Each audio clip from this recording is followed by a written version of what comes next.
September 17, 2018. Monday of the 24th week in Ordinary Time.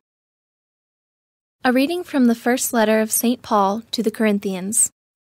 Brothers and sisters, in giving this instruction, I do not praise the fact that your meetings are doing more harm than good. First of all, I hear that when you meet as a church, there are divisions among you, and to a degree, I believe it. There have to be factions among you, in order that also those who are approved among you may become known. When you meet in one place, then, it is not to eat the Lord's Supper, for in eating, each one goes ahead with his own supper, and one goes hungry, while another gets drunk. Do you not have houses in which you can eat and drink? Or do you show contempt for the church of God, and make those who have nothing feel ashamed? What can I say to you? Shall I praise you? In this matter, I do not praise you. For I received from the Lord what I also handed on to you, that the Lord Jesus, on the night he was handed over, took bread, and, after he had given thanks, broke it and said, "This is my body that is for you. Do this in remembrance of me." In the same way also the cup, after supper, saying, "This cup is the new covenant in my blood. Do this, as often as you drink it, in remembrance of me. For as often as you eat this bread and drink the cup, you proclaim the death of the Lord until he comes.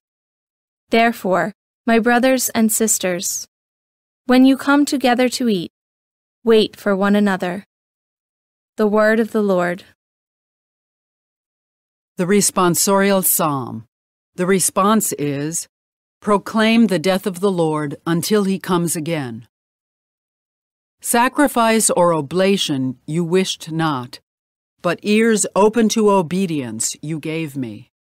Burnt offerings or sin offerings you sought not. Then said I, "Behold, I come."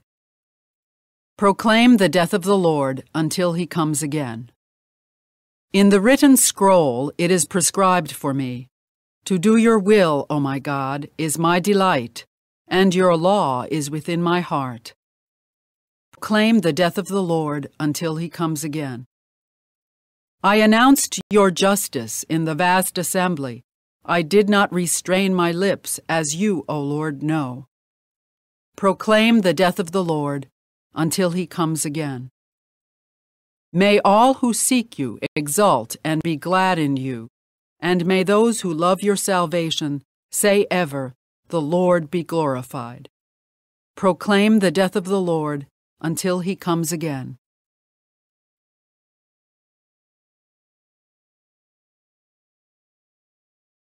A reading from the Holy Gospel according to Luke. When Jesus had finished all his words to the people, he entered Capernaum.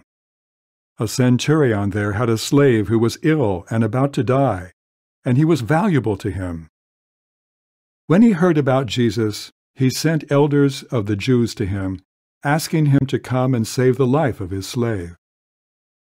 They approached Jesus and strongly urged him to come, saying, "He deserves to have you do this for him, for he loves our nation, and he built a synagogue for us." And Jesus went with them. But when he was only a short distance from the house, the centurion sent friends to tell him, "Lord, do not trouble yourself, for I am not worthy to have you enter under my roof. Therefore, I did not consider myself worthy to come to you. But say the word, and let my servant be healed. For I too am a person subject to authority, with soldiers subject to me.